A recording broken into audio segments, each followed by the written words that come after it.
Anatomie de la bouche. La bouche est la partie initiale du tube digestif.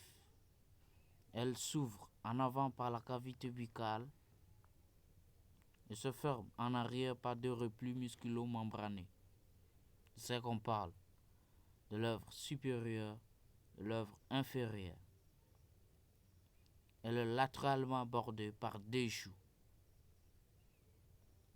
et contient un plancher buccal sur lequel repose la langue. La bouche présente en haut son plafond, c'est ce qu'on parle de voûte de palais. Il existe deux sortes de palais. Palais antérieur dur, sort de face dure contre laquelle la langue mâche les aliments. Un palais postérieur mou, sort d'espace permettant la déglutition.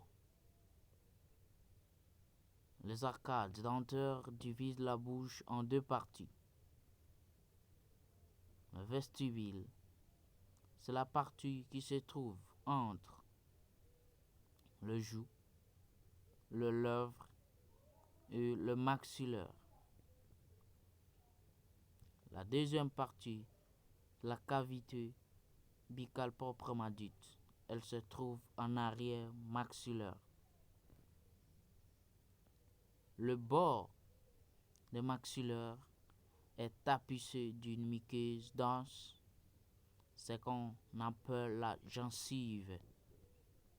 La gencive présente des alvéoles dans lesquels sont implantés les dents. La dent étant une structure dermo-épidermique, présente trois parties. La première partie, c'est la racine. Elle est implantée dans les alvéoles pour soutenir la dent. Deuxième partie, la couronne de la couleur blanche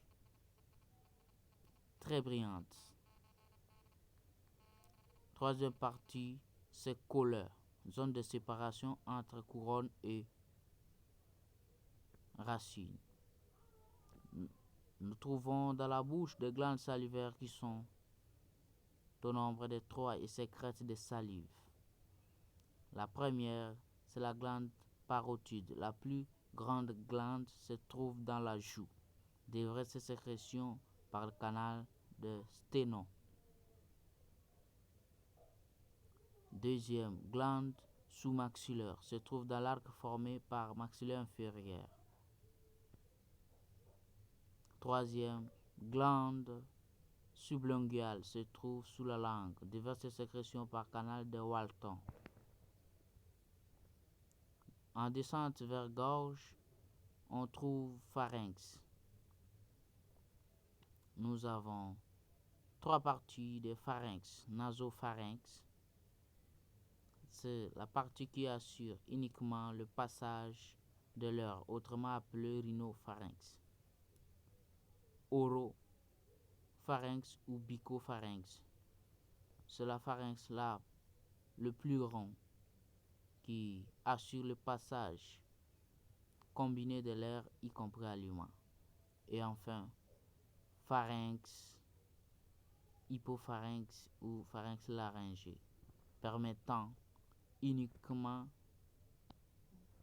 la déglutition.